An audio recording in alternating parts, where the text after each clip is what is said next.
Our chief guest for today's program, Dr. Dasgupta, a distinguished fellow, a renowned journalist, and a politician whose illustrious career spans decades of significant contribution to the nation.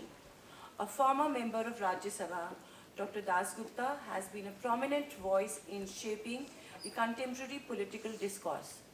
His critical work as an author is exemplified by Awakening Bharat Mata, the political beliefs of the Indian right, published in 2019, is a publication that offers deep insights into the ideological foundations of India.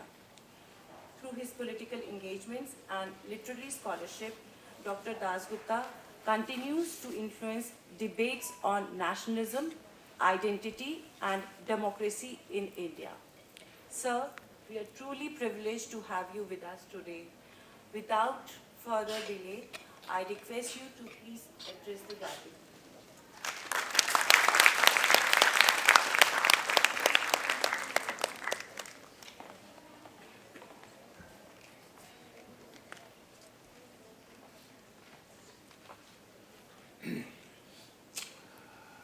Madam Principal Saloni Gupta, Professor Shiv-Prakash Singh, Professor Ravinder Kumar, the faculty and students of Bharati College. Madam, first let me thank you for giving me the honor and privilege of being able to come to a college which I've only heard of it as a name, actually seen it, and I've seen the wonderful students, the facilities which you have, and what a wonderful program you've organized. Thank you very much for that. I want to thank Professor Ravinder Kumar and Shiv-Prakash Singh for actually setting up this Institute of Partition Studies to at least record the memories of people. It's only too often there that we forget what happened. But before delving into the subject, I just want to say that today happens to be my New Year. All the Bengalis have a New Year today. So, Shubha Navabarsha to all of you. And I want to start with this New Year because something very peculiar happened. This New Year is celebrated in both among the Bengalis in West Bengal and among the Bengali speakers of Bangladesh. Now, people celebrate it in slightly different ways, but broadly speaking, it's a celebration of two different facets. Now, in Bangladesh,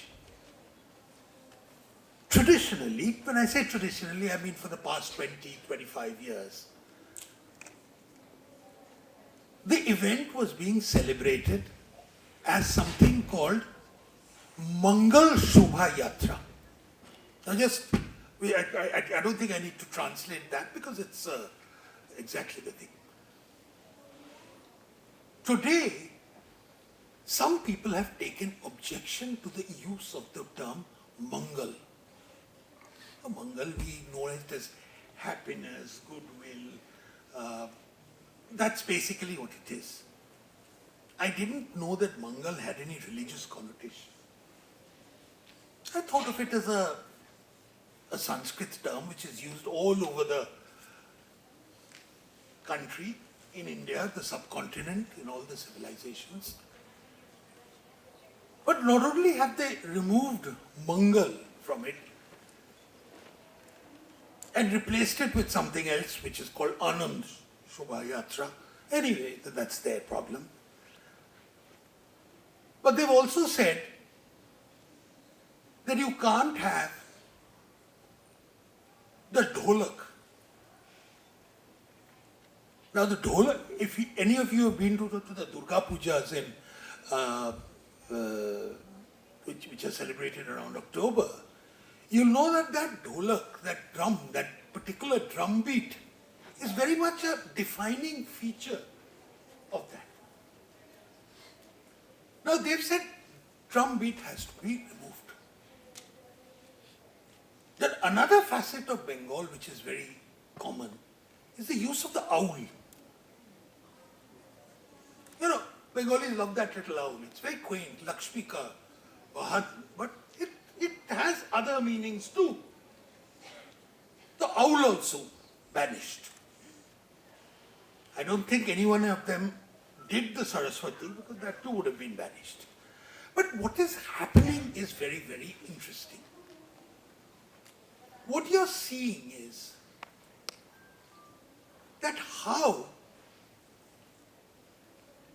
a civilization, which a common civilization, is being separated and made to look as different. And that, in my view, was the very genesis, the origin of what happened in the partition. But partition did not necessarily always lead to a cultural separation. It led to a political separation, but not always a cultural separation. It led to a cultural separation in what is called Pakistan today, which was initially thought of as West Pakistan, because the entire minority communities, almost the entire, mainly comprising Hindus and Sikhs, were removed in a bout of what we today call as ethnic cleansing. So the refugee communities, which you see in and around Delhi, which you see in Chandigarh, which you see in other places like even in parts of Gandhidham in Gujarat, the Sindhi community, which has a language but doesn't have a territory. That cultural separation was managed in West Pakistan. So today, what is called Punjabi culture of Pakistan is very different from what is the Punjabi culture of India. But that didn't happen in what is called East Pakistan and subsequently Bangladesh. Various reasons for it. As opposed to the time in Pakistan when the entire minority community had more or less left that place between 1947 and 48. What happened in the East was that partition was a long drawn affair. There was one wave of exodus in 1947, another wave from 1951, another wave in 1961, and the 1961 is very interesting. There was a riot in Srinagar, which was called, it was a riot over the loss of the Hazrat Bal, a relic, a prophet's hair, which apparently was misplaced. And it led to riots in Srinagar. There were disturbances, I wouldn't say riots, in Srinagar. There were disturbances in Srinagar. But in East Pakistan, there were huge riots and led to one big section of the Hindus being turfed out. Then there was another big exodus in 1965. In 1971, we don't know this for a fact, which has not been highly publicized, is that there were some 3 million refugees who came from what was Bangladesh to India to flee from the persecution of the Pakistan army. Do you know that 80% of those 3 million people were Hindus? This is a point which nobody talks about.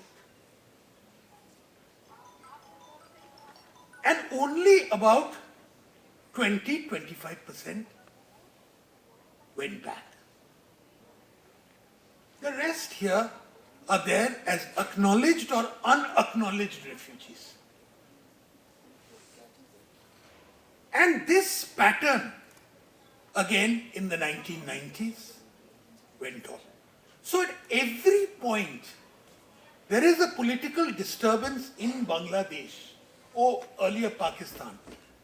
The first casualty has been, or the first attempt has been to remove some more of their minority population, to remove more of their Hindus, or in the other Chittagong hill tracts, the Buddhists. And along with it, certain facets of the composite culture which defines both sides of the Bengal are sought to be removed. Now this is a very peculiar, so what I'm trying to emphasize is that the partition experience in two different parts of India have been very, very different. And it's very important that we record these differences and these different experiences, because only too often what happens is that when we talk about partition, we talk about Lahore, we talk about Sialkot, we talk about Gujranwala, and that. But these are the refugees who, after coming to India, also happen to be the refugees who made a great success of their lives. This is a very important thing to remember, that the most successful, the dynamism of those people who came with probably one shirt and one chappal, as Saloniji mentioned, made a great success of their lives through sheer hard work, enterprise. Unfortunately, that did not happen in the East. Now, the reasons why that didn't happen, we can go into different ways. But there were also a lot of cultural and political resistance to the people coming in from the East. Now, I come from a very different background. None of my families are victims of partition because they were settled in Kolkata for about 150 years or so. But my father's side of the family is from what is called Bangladesh. Their original home is from Bangladesh. So culturally they are very much like that. While my mother's side of the family is very much from West Bengal. Now what was very interesting, and talking to my mother could, for example, never reconcile the presence of so many people from Bangladesh or East Bengal into Calcutta. She said Calcutta has been destroyed ever since that. And the common term which was used for the refugees was Germans. Now I was initially thinking, why Germans? Kyun? Because they forcibly occupy things. So now these are certain facets of subcultures which you've got to record. The hostility which was there, it was not always welcoming. The political tremors which resulted from all this. So all these various complications need to be very You see, unfortunately in India, we have a big problem, which is that our official government files never get transferred to the archives. Or they are done so at a very haphazard way. So the oral history becomes a very, very important part of how we record things. And today, I would say it's a very, very important initiative. Delhi University's these Partition Studies department has taken to record these experiences in northern India, in Punjab, in Delhi, in other parts of the north. But it's equally important to record these experiences in Bengal, in Assam, in Tripura, because all of them have a different experience. And it's equally important to keep alive some of those cultural traditions, whether it's in the form of food, whether it's in the form of folk songs, whether it's in the form of other things, which existed in a part of the subcontinent, which is no longer hospitable towards those. You would have normally thought that a type of culture which comes from the soil of Bangladesh would have been nurtured and preserved there. But that's not necessarily going to be the case all the time. So it becomes incumbent, just like how to preserve the Sindhi language has become the responsibility of India, more than the responsibility of Pakistan. Pakistan, few people still preserve and highlight the importance of Sindhi, but by and large, that responsibility has come to India. When we talk about India, it's very important for you. So what do we mean by India? How do we define India? Now, I have come across various definitions of India, but as someone who's a worshipper of Shakti, now we Bongs are all worshippers of Shakti. We worship Durga, we worship Kali, we worship these feminine power. All of you must have heard about the C.I.P.S, which exist in India. Now what is very interesting about the C.I.P.S is that on the extreme west, the first C.I.P, which is there, is actually in Baluchistan. And then it's scattered all over India. And the final one, which is in the east, is around Chittagong. So the basic geography, the sacred geography of India was mapped through a cultural, quasi-religious form. So the responsibility of preserving every facet, whether it's the culture of Baluchistan, whether it's the culture of Chittagong, or somewhere else, or Assam, actually devolves on us. So it is more than mapping just one episode of what happened between Saeed Ahmed Khan and partition. It's actually preserving an entire civilization, which actually this is all about. And keep that in mind when you're talking about partition, why it's important to relate to various different parts of India. Thank you very much for giving me this chance of talking. Thank you very much.